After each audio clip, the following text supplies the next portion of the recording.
Dun dun dun dun! Mwahahaha! Happy Halloween, dear friends! This year I'm cyan for Halloween, just in case you didn't notice somehow. Hopefully this is as unsettling for you as it is for me. Welcome to my lovely art channel where we actually are doing an art-based video! So exciting! So in October there's this thing that artists do called Inktober where you try and make yourself draw every single day for the month of October. And I've tried it for like the last 2 or 3 years and failed every single time. I've never successfully completed an Inktober. I can't get past day 4. Doesn't work. But this year, I actually managed to finish an Inktober, but not an Inktober. Instead of doing an Inktober where you're supposed to draw every day, instead, I decided to do OCtober, which for most people is where you just draw your original characters for 30 days, but I kind of took it in a different way and made it my own. And instead of drawing original characters that I already had, I created 30 new ones, because my brain wasn't full enough already. Part of the reason that I wanted to do OCtober instead of Inktober is because I'm working on a personal project and I feel like I just needed some kind of creative outlet to just throw ideas at the wall. So that's essentially what this month has been for me. So now we're going to go ahead and go through the 31 characters that I have designed in my fancy Arteza sketchbook. So, OCtober number 1. So the first characters we have are Charlie and Izzy. So these are two characters that I have actually posted some animation tests for. These are the two characters that all of these other characters kind of revolve around. I'm not going to get too into the details of what I'm working on, but I do just want to show you the stuff that I've drawn. I'll try and throw up some of my like super original sketches that I started last month of these characters. They've kind of been through a fair bit of development. So I wanted to make two characters with perfectly round heads and just smiley faces, but I wanted to make the smiley faces kind of drastically different. So Charlie has completely circular eyes that are kind of far apart, and Izzy has tall eyes that are really close together. I still don't know Charlie's gender. I kind of don't know Izzy's either. Honestly, I'll probably end up using he, him pronouns for both of them because Charlie, I have been using he, him pronouns, but I don't know what gender they are. And Izzy, I think will probably end up being he, him pronouns just because Izzy's entire name is Izzy and her ghost. So it's Izzy a ghost, which is a terrible pun. But I feel like that's generally going to kind of imply he, him pronouns, so we'll see. So because this entire thing is kind of focused around Izzy and Charlie, and I've already kind of had those characters developed, both of them are kind of encompassed in day 1. And for day 2, I have the ants. So originally when I came up with this character, I gave her 8 legs because I was drawing her as a spider, and then I was showing her to someone and they said that it looked like an ant, so I changed it. Something that was important for all of these characters is that they each have a setting, and the setting for the ant is a giant anthill. Oh, that's another thing. These ants are like people-sized. Just gonna throw that out there. So for day 3 we have the pig and the cupcake. So this is actually based on a character that I drew back in like 2013, I think. The pig was meant to be like just this creepy, ominous, kind of soulless pig. He's in some of my older sketchbooks, I think, but I kind of adapted him for this story in that he is just trying to get you to buy his cupcake. The setting for the pig is the interior of a bakery where he just wants you to buy this one particular cupcake. Just in a very like ominous, kind of creepy way. Number 4. This next one was meant to be like a water girl, and I really didn't have very much inspiration behind her. I don't even think I actually ever gave her a setting because I wasn't really happy with her design as a character. So at the moment I don't really have any plans for her. I imagine her setting is probably something like inside a storm, maybe the interior of a cloud. I don't know. For number 5 we have the pink fox or the white fox. I am not entirely sure, but she's kind of just like a very floaty, ghost-like fox. I was kind of trying to give it some Sailor Moon vibes. The ghost fox lives in a very like airy temple with lots of millennial pink. Now we move on to 6, which is the teddy bear. So the teddy bear's setting is supposed to be inside of a cave filled with toys and presents and bones, but everything should be like neatly organized. The teddy bear is another character that I wanted to just be slightly off and a little unsettling. My plan in this is to make it look like there's a person just kind of wearing one of those terrible Walmart animal masks and like wrapped in like a sleeping bag blanket kind of thing. Almost like he's a guy who actually thinks he's a bear living out in a cave. Just a little unsettling. And then here for number 7, we have the Water Globbess. So the Water Globbess lives in this giant ball of floating water in the middle of a dense forest. I think it's going to be a dense tropical forest, but I'm still sorting it out. This is another one that I had started sketching before October, but worked to better develop during October. I like the idea of calling her a Water Globbess because she is both a glob and the goddess of water of her setting. Day 8. The twins. I have a lot of work to do with the twins because they are very underdeveloped. I don't have a setting for them, and I really don't like their design at the moment. But I like the idea of them representing both left and right, or like one side and the other. But I also like the idea of them caring about each other and being friends rather than like enemies or anything. I don't know what to do about them. I'm still working on it. Day 9, the onion. The onion is just a cute little onion. It was a scribble and I liked it and it's cute and that's it. I actually ended up putting this character in another character's setting, so it's kind of a side character now. It was giving me too many Steven Universe vibes. Day 10, the banana. This is another like random little food item that I think I will actually put in another character's setting, but I like the idea of the banana just being the most banana ever. So the banana setting is a banana world where everything is bananas. The only thing that the bananas can say is banana, banana, banana, and there are hundreds of them. They're like an army of bananas. It's like overwhelmingly banana, and that is the entire concept for that character. Day 11, the shapes. So the shapes are just a bunch of very basic shapes, like circle and square and triangle and stuff like that. And they exist in a elementary children's cartoon. You know, the ones that teach you about shapes and such. Day 12. I have no idea what to call this one. This one's just a little creepy. Like, I keep forgetting it's there. I accidentally smeared the ink on its eye. I might try to take a little inspiration from the silence from Doctor Who, make something a little bit like that. We'll see.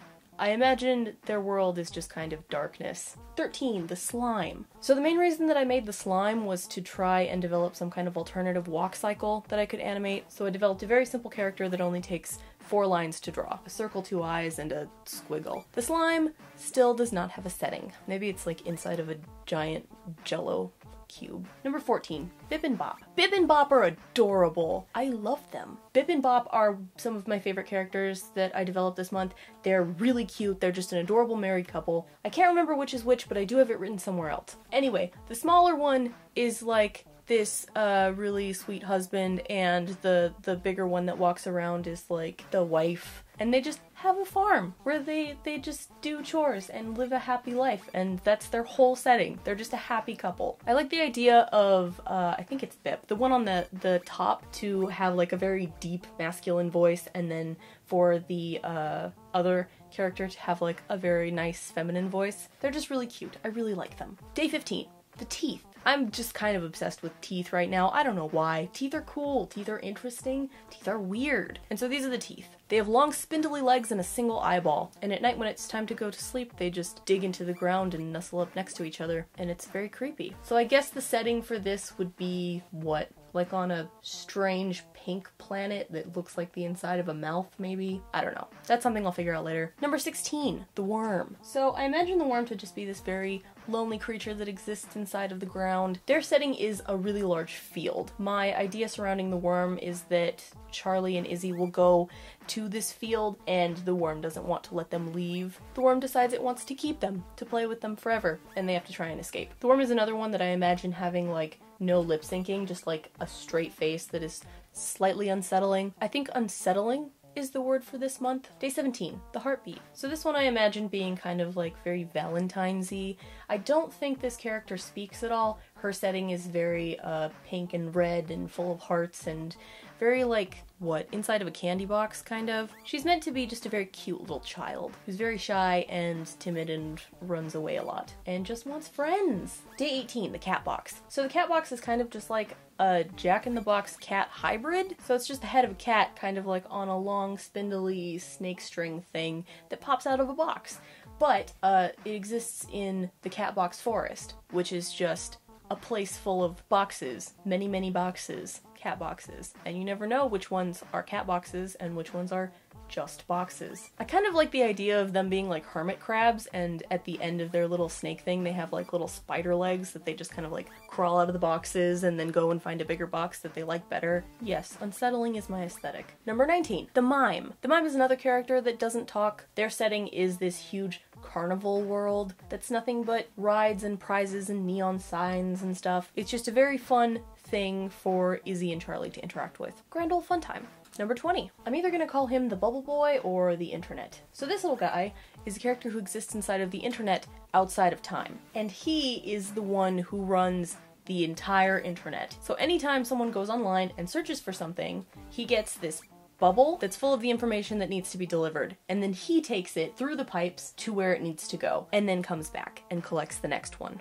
And he just does that forever inside of a little dark blue room that is just the Internet. He's cute. I like him. 21. The Skeleton. This is one of my favorite characters and one of the few that I drew many, many times. Put a fair bit of work into this one. So the Skeleton is a character who is kind of the opposite of the Grim Reaper. In the Skeleton's world, things like fruits and vegetables that are kind of considered life-giving are alive, and things that are alive are life-giving. So things like apples and bananas and onions, all of that stuff, those are living creatures, and things like fish and animals are not living creatures. And he kind of just exists in this world to help life move along. I'm still developing a bunch of stuff around him, but I really like his concept. Still working on it. Day 22, the Crystal. So this character I know for sure has no gender at all, and they're kind of like a living mood ring. This character has a giant crystal on their forehead that changes colors, and that's mainly because I want to try working with changing colors and gradients, and this is my excuse to do that. Day 23, the Mouth. This entire character is just a mouth.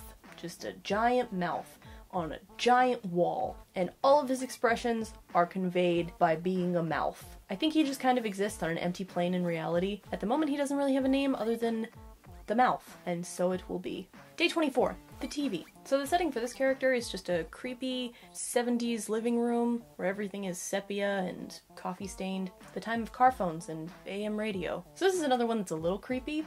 This is a character whose soul was recorded on VHS. I'm not sure if they're a child yet, it's still to be determined. Whoever this character was, their soul was recorded onto a VHS, which has prevented them from moving on. I think they're happy with it, I don't know. I like the character idea though. Another slightly unsettling one. Day 25, the Apple Boy. This is just one that I wanted to try out a new marker on, so I made a little apple boy. I did not make a setting for him, or even really give him a name. All I know is that he is an apple and a boy, and he exists. So there. 26. So this one was actually kind of designed around an aesthetic. I've been watching the whole Shane Dawson, Jeffree Star collab thing, and I really like the whole conspiracy theory, black and white swirl aesthetic.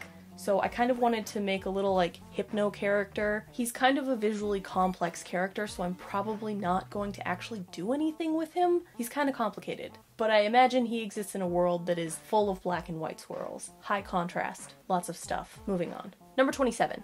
Cotton Candy. So this character is actually based on a bunch of other drawings I've done and a specific drawing style that I use kind of fairly often. She's a little My Life as a Teenage Robot, but I like that. Her setting is just a very kawaii bubblegum pop cotton candy pastel world. Think essence of Hello Kitty. That's where she is. Day 28, the Mouse. I just wanted to draw a mouse. I have 2 pet mice and I'm working on a video about them, so I've had mice on the brain. This one doesn't really have a setting or anything, it's just a mouse. Drawing number 29, the Food. So here I have a drawing of a broccoli and a soda. I imagine the setting for this is just inside of a giant fridge. So all of the characters are just gonna be food, and I don't know if I'm just gonna make it kind of silly wacky or what, but that's all I have for this. Honestly, these last couple drawings I was just trying to push out really quick so that I would have time to edit this video. Drawing 30, a shadowy figure. This one is pretty much just what his name is. This one's just a creepy shadowy figure in a very creepy,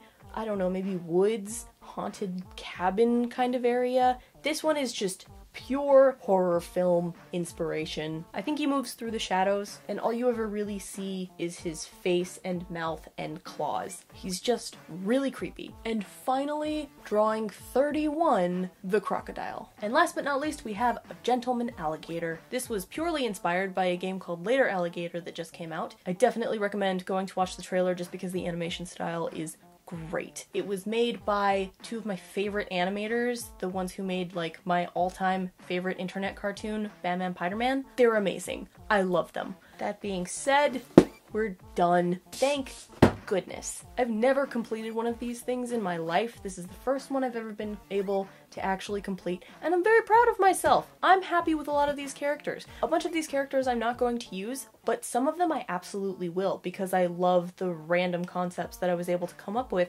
when I just had to throw something out. Doing something like an Inktober is a good way to help brainstorm just stuff. And I had a lot of fun with this one. Granted, there were definitely some days where I drew nothing and then had to catch up the next day. But apart from that, it was good, and I'm glad that I'm done because now I can move on to other things. Honestly, that's all I had for you today. I just wanted to jump on here and show you some of the drawings that I'm working on and some of the characters that I'm hoping to finalize soon because I'm working on a fun time secret project. I have no idea if I'll actually complete anything. It is what it is. It's just a personal thing. Well, I'm gonna go make some tea, draw some stuff, edit videos, all of that jazz. You get 3,100 awesome points for making it to the end of this video because this was a lot. Inktober's hard, but I hope that you have a lovely day and that I will see you later. Goodbye! Oh, this color is not gonna come out. I look like Jesse Page.